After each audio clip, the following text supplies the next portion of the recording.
Everyone, welcome back to my channel. This is Pramila Yadav. आज की class में हम डिस्कस करेंगे हियरिंग इम्पेयरमेंट यानी श्रवण बाधिता। हम इंक्लूसिव एजुकेशन में डिफरेंट टाइप के चिल्ड्रंस के बारे में पढ़ रहे हैं कि एक ही क्लासरूम में डिफरेंट एबिलिटी वाले बच्चों को किस तरह से आप अच्छे से अच्छी एजुकेशन देंगे, क्वालिटी एजुकेशन देंगे, ताकि कोई भी बच्चा अपने आप में पिछड़ा हुआ महसूस ना करे, हर एक बच्चा अपने हाईएस्ट पोटेंशियल तक पहुंच पाए। लास्ट क्लास में हमने विजुअल इंपेयरमेंट पढ़ा था। आज हम देखेंगे हियरिंग इंपेयरमेंट, श्रवण बाधिता, यानी जिस बच्चे को सुनने से रिलेटेड प्रॉब्लम है, जिसको सुनने में कठिनाई है।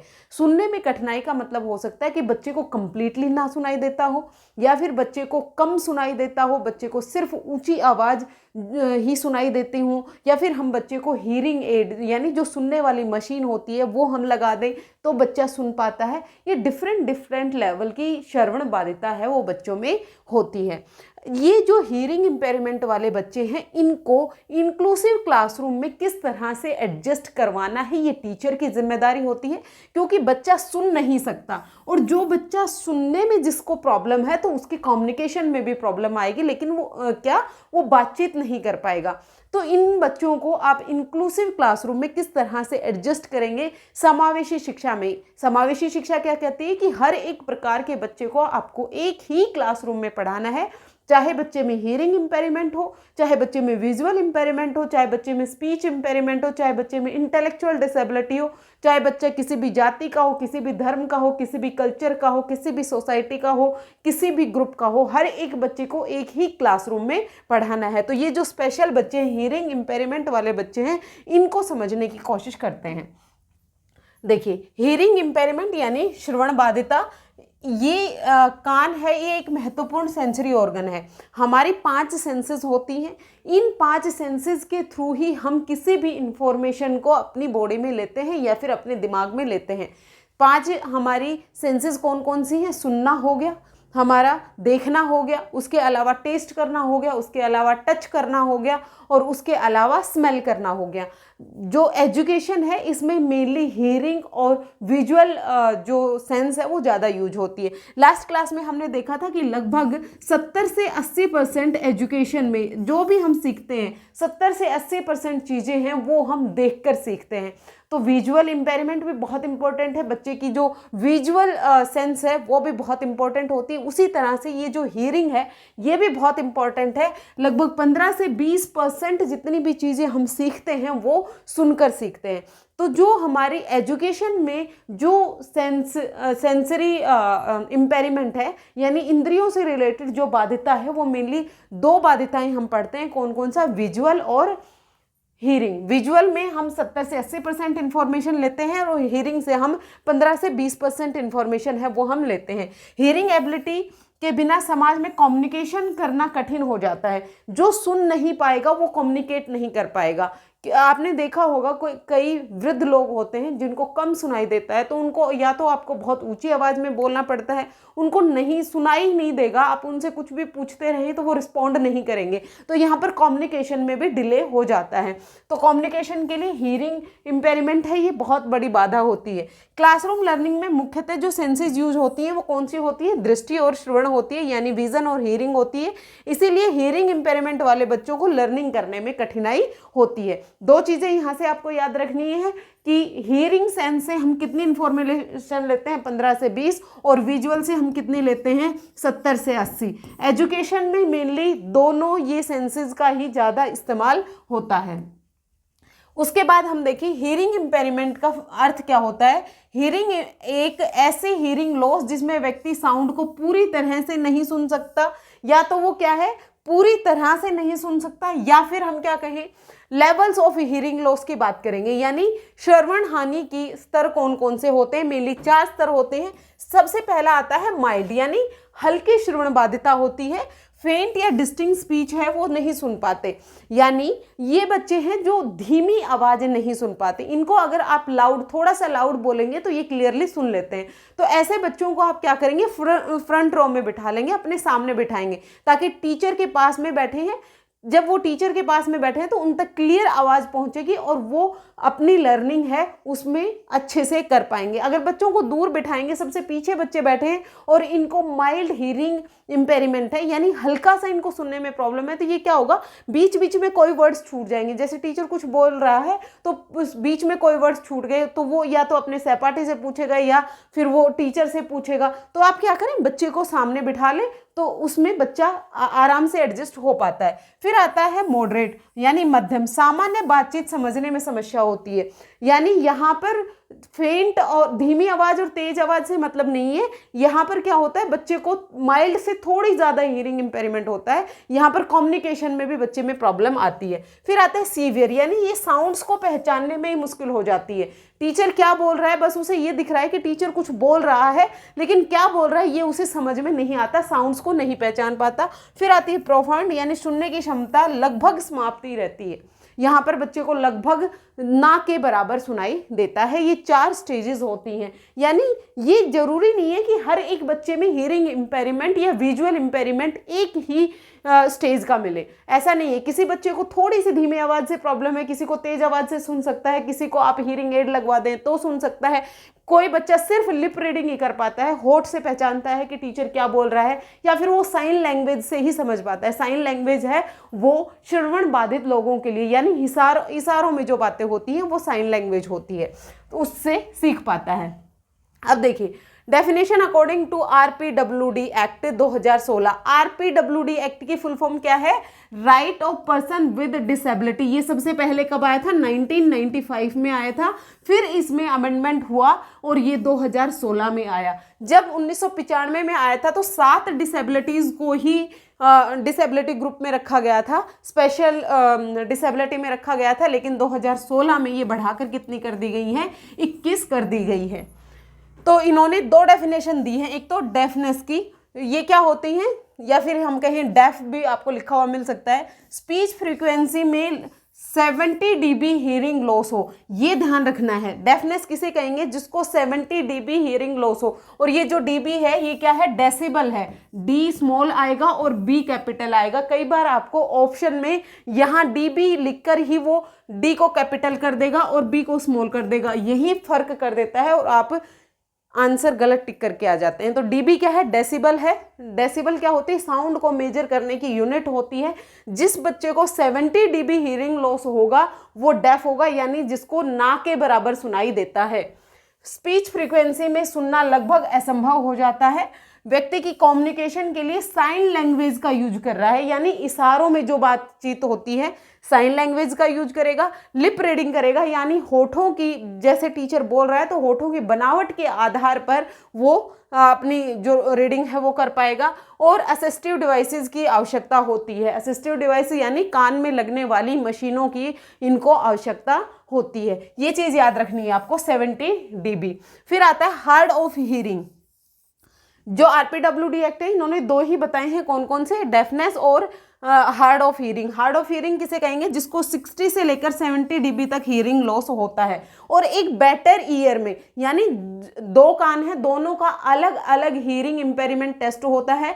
जिस कान से उसे सबसे अच्छा सुनाई देता है उसका हियरिंग लॉस अगर 60 से 70 dB है, उसको हम हार्ड ऑफ हियरिंग कहेंगे। इस व्यक्ति को व्यक्ति को सामान्य बातचीत सुनने में कठिनाई होती है, आवाज को बहुत ऊंचा करना पड़ता है। हियरिंग एड्स की मदद से इसे सहायता मिल सकती है, यानी इसको अगर आप हियरिंग एड्स लगवा देंगे तो वो नॉर्मल कम्युनिकेशन में पार्टिसिपेट कर सकता है। दोनों की यूनिट आपको याद रखनी है। डेफ में कितनी आएगी, जिसका हियरिंग लॉस डेफ में कितना आएगा, जिसका हियरिंग लॉस 70 dB होता है। और हार्ड ऑफ हियरिंग कौन होता है, जिसका हियरिंग लॉस 60 से 70 dB होता है। और dB क्या होता है, डेसिबल होता है, जो स्पीच, जो साउंड को मेजर करने की यूनिट होती है। असेसमेंट ऑफ हियरिंग इम्पेयरमेंट, यानी श्रवण बाधिता का असेसमेंट कैसे करेंगे। एक तो आप इनफॉर्मल असेसमेंट कर सकते हैं। इनफॉर्मल असेसमेंट किसके द्वारा किया जाएगा, जब भी इनफॉर्मल असेसमेंट होगा वो ऑब्जर्वेशन से होता है, अवलोकन से होता है। हम सामने वाले के व्यवहार को देखकर ये असेस करते हैं कि उसे कहीं सुनने में तो प्रॉब्लम नहीं है। जैसे टीचर बच्चे को पढ़ा रहा है, बच्चे बार बार टीचर को रिपीट करने के लिए बोल रहे हैं, बच्चा किसी एक वर्ड को बीच में छोड़ जा रहा है, वो अपने दोस्त से पूछ रहा है, या फिर वो कहेगा टीचर से कंप्लेन करेगा कि मुझे पीछे बेंच पे नहीं बैठना, मुझे आगे बैठाएं। आप बच्चे को कुछ करने के लिए कह रहे हैं, बच्चा उसको रिस्पॉन्ड नहीं कर रहा है क्योंकि बच्चे ने सुना ही नहीं। इस तरह से आप ऑब्जर्वेशन से जब पता लगाते हैं तो वो इनफॉर्मल असेसमेंट होता है। इनफॉर्मल असेसमेंट में पेरेंट, टीचर और फैमिली मेंबर द्वारा किया जाता है। बच्चों के बिहेवियर और लिसनिंग एबिलिटी को ऑब्जर्व करते हैं। जैसे मैंने अभी बताया, यह असेसमेंट डेली ऑब्जर्वेशन पर आधारित होता है, यानी इसमें कोई टेस्ट नहीं होता है, ऑब्जर्वेशन के आधार पर होता है, अवलोकन के आधार पर होता है। फिर आता है फॉर्मल असेसमेंट, यानी जब टीचर, पेरेंट या फिर उसके किसी भी रिश्तेदार को ये लगता है कि बच्चे में श्रवण बाधिता हो सकती है तो उसका क्लिनिकल टेस्ट करवाया जाता है, डॉक्टर के पास ले जाकर उसका प्रॉपर टेस्ट किया जाता है, वही होता है फॉर्मल असेसमेंट। तो फॉर्मल असेसमेंट किया जाता है, हियरिंग सेंसिटिविटी मेजर की जाती है, जो हमने अभी बात की कि डेफनेस हम किसे कहेंगे, जो 70 dB के आसपास होगा हियरिंग लॉस, और हार्ड ऑफ हियरिंग किसे कहेंगे, जिसे 60 से लेकर 70 dB तक हियरिंग लॉस होता है। दोनों ईयर का जो एग्जामिनेशन है वो अलग अलग होता है। जिस तरह से हम आंख का टेस्ट करवाने जाते हैं चश्मा लगाने के लिए, तो एक आंख को दबाकर इससे पढ़वाया जाता है, फिर इसको इस तरह से दोनों का अलग अलग ही टेस्ट होता है। हियरिंग इम्पेयर्ड चिल्ड्रन में क्या क्या प्रॉब्लम आती है? डिलेड लैंग्वेज डेवलपमेंट होता है, बच्चे में जो भाषा का विकास है वो डिलेड होता है, यानी लेट बच्चे में भाषा का डेवलपमेंट होता है, क्योंकि भाषा के डेवलपमेंट के लिए कम्युनिकेशन का होना जरूरी है। जब तक बच्चा वर्ड्स सुनेगा नहीं तो वो बोल भी नहीं पाएगा, इसीलिए बच्चे की भाषा का जो डेवलपमेंट है वो लेट होता है। लिमिटेड स्पोकन लैंग्वेज, ये बोलते भी बहुत कम है क्योंकि इनकी जो वोकेबलरी है वो बहुत कम होती है, इनके लिए जो वर्ड्स का जो इनका भंडार है वो बहुत कम होता है, क्योंकि ये सुन नहीं पा रहे। ज़्यादातर 15 से 20% चीज़ें हम सुन कर ले रहे हैं। जितने भी हम अंतः क्रिया होती है, इंटरेक्शन होता है, वो बातचीत होती है, वो कैसे होती है, वर्बली होती है, लेकिन जब ये सुन ही नहीं पा रहे तो ये इनकी वोकैब भी इंक्रीज नहीं हो पाती है। अनक्लियर स्पीच होती है, यानी बोलने में भी इनको समस्या होती है। कम्युनिकेशन प्रॉब्लम के कारण सोशल एडजस्टमेंट में डिफिकल्टी आती है। यहाँ पर बच्चा कम्युनिकेशन नहीं कर पा रहा, बच्चे को सुनने में प्रॉब्लम है तो वो कम्युनिकेशन में पार्टिसिपेट ही नहीं करता, वो बातचीत में पार्टिसिपेट नहीं करता, क्योंकि उसे सुनाई ही नहीं दे रहा है, वो रिस्पॉन्ड ही नहीं कर पाता है, इसलिए वो चिड़चिड़ा भी हो जाता है, वो साइनेस भी शो करेगा। यहाँ पर बच्चे को लेकर सेंसिटिव होना बहुत ज़्यादा जरूरी है, यानी संवेदनशील होना बहुत जरूरी है। बच्चे को ये ना लगे कि वो बाकी सभी बच्चों से डिफरेंट है, उसमें कोई कमी है। आपको अपने जो टीचिंग स्ट्रेटेजी है वो इस तरह से इस्तेमाल करनी है कि बच्चे को अपने आप में अलग थलग महसूस ना हो। इनमें बच्चों में फ्रेंड्स बनाने में भी कठिनाई होती है, साइनस होता है। हियरिंग इम्पेयर्ड में कम्युनिटी में आसानी से इंटरेक्ट, यानी ये जो बच्चे होते हैं जो हियरिंग इम्पेयर्ड कम्युनिटी, मतलब सेम अपने तरह के बच्चे, जिन बच्चों को सुनने में प्रॉब्लम है, उनसे ये साइन लैंग्वेज में क्लियरली बात कर लेते हैं और उनके साथ ये एडजस्ट हो पाते हैं, क्योंकि इनको ये लगता है कि ये मेरी बातें समझ पा रही हैं, जो मैं इनके साथ इंटरेक्ट कर रहा हूँ, जब मैं साइन लैंग्वेज में, जब मैं इशारों में बात कर रहा हूँ तो वो बच्चे मेरी बात समझ रहे हैं। इसीलिए ये जो हियरिंग इम्पेयर्ड कम्युनिटी है, यानी वो बच्चे जिनको सुनने में प्रॉब्लम है, उनके साथ ही आसानी से इंटरेक्ट करते हैं और आसानी से उनके साथ एडजस्ट भी हो जाते हैं। Teaching strategy of hearing impairment, अब जो श्रवण बाधिता वाले बच्चे हैं उनके लिए आप किस तरह की टीचिंग स्ट्रेटेजी का इस्तेमाल करेंगे वो समझिए। देखिए, टीचर्स को चाहिए कि विजुअल एड्स का उपयोग करें, यानी बच्चे की एक सेंस में दिक्कत है, बच्चे को सुनने से रिलेटेड प्रॉब्लम है, तो आप बाकी सेंसेस का इस्तेमाल कीजिए। बच्चे को दिखाकर पढ़ाइए, चार्ट दिखाएं, फिल्म दिखाएं, उसे पिक्चर्स दिखाएं, उसे मॉडल दिखाएं, यानी जो उसकी बाकी 4 सेंसेस बच गई, उन चारों सेंस का यूज करके आपको पढ़ाना है, क्योंकि बच्चे को सिर्फ सुनने में प्रॉब्लम है, बाकी चारों सेंसेस में कोई भी दिक्कत नहीं है। अच्छा, एक बात और समझिए, जिस बच्चे में किसी भी तरह का इम्पेयरमेंट है, चाहे वो विजुअल है, चाहे वो स्पीच इम्पेयरमेंट है, चाहे वो हियरिंग इम्पेयरमेंट है, चाहे बच्चे में इंटेलेक्चुअल डिसेबिलिटी है, इसका मतलब ये नहीं है कि बच्चे में इंटेलिजेंस की कमी है, बच्चे में आईक्यू की कमी है। इन बच्चों का जो आईक्यू है वो सामान्य बच्चों जैसा ही आईक्यू होता है, सिर्फ इनकी जो सेंसेस हैं उनमें दिक्कत होने के कारण ये इंफॉर्मेशन को रिसीव नहीं कर पाते, और रिसीव नहीं कर पाते उसी के कारण ये फिर रिस्पॉन्ड नहीं कर पाते और कम्युनिकेशन में ये पीछे छूट जाते हैं। सॉरी। लिप रीडिंग स्पॉट दे, यानी बच्चे को आप अपने पास बैठाएंगे ताकि बच्चा लिप रीडिंग कर पाए कि टीचर किस तरह से बोल रहा है। उसकी होठों की बनावट के आधार पर बच्चा आइडेंटिफाई कर पाए कि टीचर क्या बोलने की कोशिश कर रहा है। क्लियर स्पीच का आप उपयोग करें, यानी धीरे धीरे शब्द बोलें ताकि बच्चा सभी शब्दों को समझ पाए और जो शब्द आप बोल रहे हैं वो बिल्कुल बिल्कुल क्लियर होने चाहिए। जेस्चर्स और साइन लैंग्वेज का इस्तेमाल टीचर को आना चाहिए, यानी यहाँ पर टीचर ट्रेनिंग की भी बहुत ज़्यादा इंपॉर्टेंस होती है। जिस बच्चे को हियरिंग इम्पेयरमेंट है उस बच्चे को साइन लैंग्वेज में पढ़ाने के लिए टीचर को साइन लैंग्वेज का यूज करना भी आना चाहिए। इसीलिए जो प्रोग्राम ऑफ एक्शन कब आया था, POA, अगर आपको पता हो POA कब आया था, 1992 में आया था। उसने टीचर ट्रेनिंग है उस पर एम्फेसाइज किया था कि जो जो टीचर्स हैं जो टीचर्स हैं उनको स्पेशल एजुकेशन के लिए आपको ट्रेनिंग देनी चाहिए। जो जो रिसोर्सेज की ज़रूरत है वो सारे रिसोर्सेज स्कूल में अवेलेबल करवाने चाहिए ताकि हर एक बच्चे को इंक्लूड करके पढ़ाया जा सके। अब है टाइप्स ऑफ हियरिंग एड। यहाँ से क्वेश्चन पूछा जा सकता है कि जिन बच्चों को श्रवण बाधिता होती है, जिन बच्चों को हियरिंग इम्पेयरमेंट होता है, उनके लिए आप कौन कौन सी एड्स का इस्तेमाल करते हैं। बिहाइंड द ईयर, ये कान के पीछे की तरफ लगता है, इस तरह का होता है। इनके नाम बस आपको याद रखने हैं, नाम ही पूछे जाते हैं। फिर आता है रिसीवर इन द कैनाल, फिर आता है इन द ईयर, ये कान के अंदर लगता है। फिर इन द कैनाल, ये कैनाल के अंदर लगता है। कंप्लीटली इन द कैनाल, ये अपने हर एक के फंक्शन और हर एक की जो सेंसिटिविटी के आधार पर ये डिफरेंट टाइप की हियरिंग एड्स बनाए गए हैं जिनका यूज करके बच्चों को हियरिंग इम्पेयरमेंट को हम ठीक कर सकते हैं। बच्चों के लिए आप सुविधाएं उपलब्ध करवा सकते हैं ताकि बच्चा नॉर्मल क्लासरूम में पढ़ सके। ये थे हियरिंग इम्पेयर्ड बच्चे जिनको सुनने में प्रॉब्लम होती है। होपफुली आपको क्लियर हुआ होगा। अगर आपको कहीं भी कोई भी डाउट हो आप कमेंट सेक्शन में पूछ सकते हैं। आज के लिए इतना ही, मिलते हैं फिर से। Thank you very much.